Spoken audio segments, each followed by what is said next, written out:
Hi, in this video, we will look at an introduction to counting complexity theory.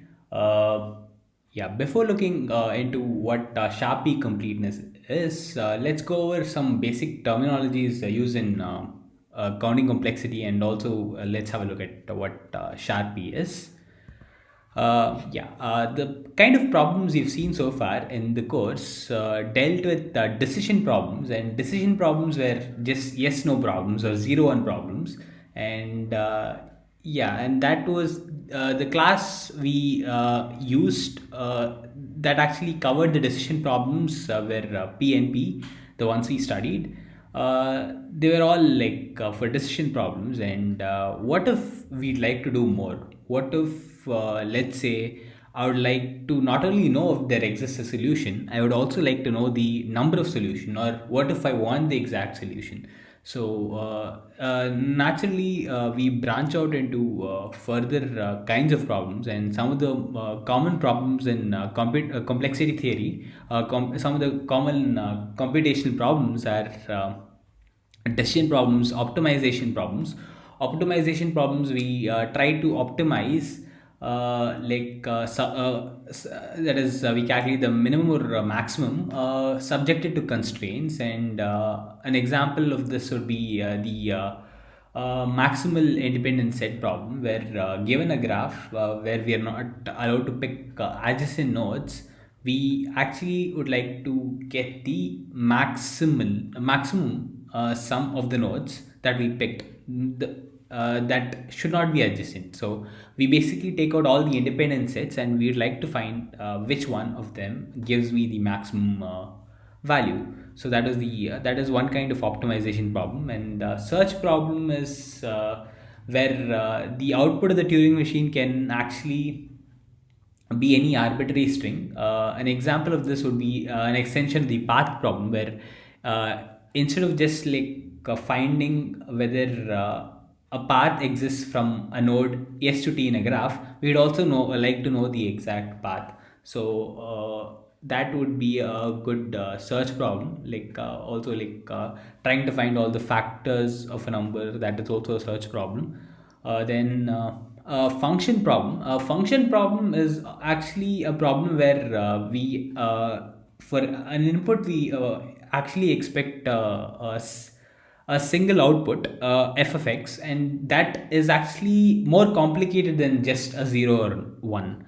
So a good example of a function problem is the traveling salesman problem. Then we'll have a look at what counting problems are. Counting problems, like I already mentioned, are they actually ask for the number of solutions that exist for a given search problem. So we'd like to know the exact number of solutions that exist for a given search problem. And an example of this is, uh, let's say, we want to know the number of spanning trees for a given graph.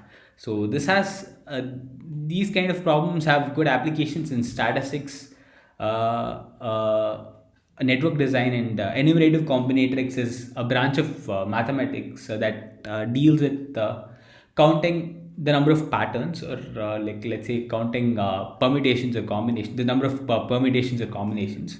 So those are some of the applications. And let's have a look at this class that is defined as Sharpie. It's a complexity class, and it's pronounced as Sharpie or number p. uh, and it's written with a hash.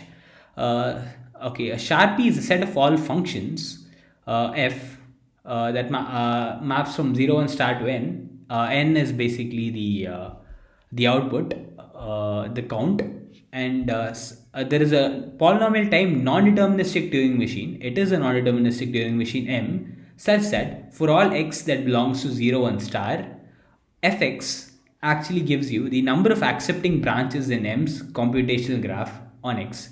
So it's very similar to the NP version, where we wanted to know if there was at least one path, one accepting path in the computational graph.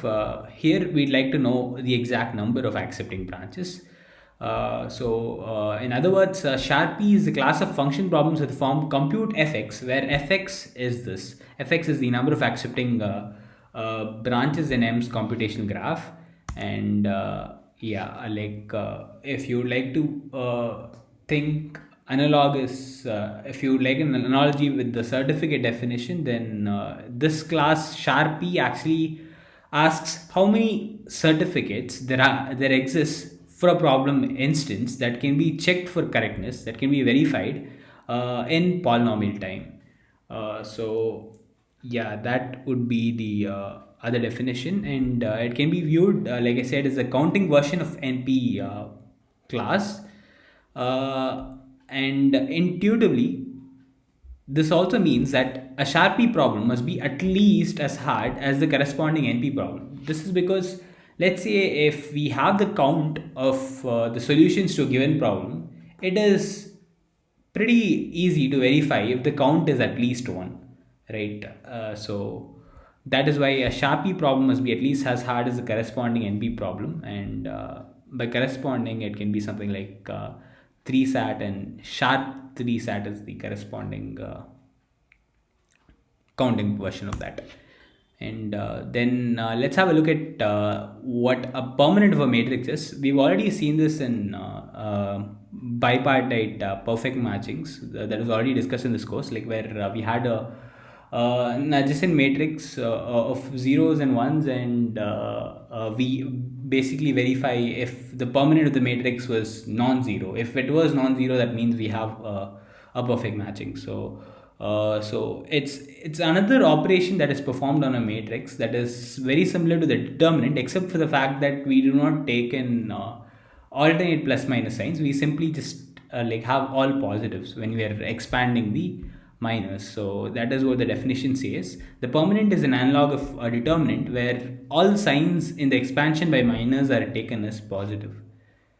So yeah, this is the notation that is used for the permanent.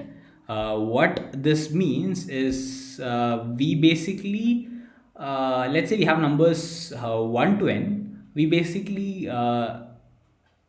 list down all the permutations, and we take the product of them, and then we add all of them. So that is what this notation is trying to tell. And the permanent of the matrix, like for a 2 by 2 matrix, it's basically AD plus BC. I mean, it was AD minus BC in the case of determinant. So it's exactly like that. Even like for a 3 by 3 matrix, it remains the same. How do you calculate it in a 3 by 3 matrix? It's AEI plus AFH. So similarly, in the determinant version, you had alternating plus minus signs, but here you take everything as positives. So similarly, it will be B into DI, BDI plus BFG plus BDI, and similarly for the last one, it's CDH, CDH plus CEG. So you exclude this row and this row, so we had CEG plus CDH. So that is how you compute the permanent of a matrix, and that is what this notation is trying to tell you. And computing the permanent of a matrix is a problem that is thought to be more difficult than the computation of a determinant of a matrix. So even though they are similar, it has been observed that computing the permanent of a problem is actually a lot harder, and it is actually Sharpie hard, and this will be explained a little later. But so that means that this puts the computation of this problem, the permanent of a matrix, in a class of problem that is actually believed to be even more difficult than to compute than NP. So also it is believed that computing the permanent of a matrix cannot be done in polynomial time. So it could be proved otherwise in future, like all problems of complexity theory. But that is the belief, more like a popular belief right now, that this problem is actually a difficult version to solve in polynomial time.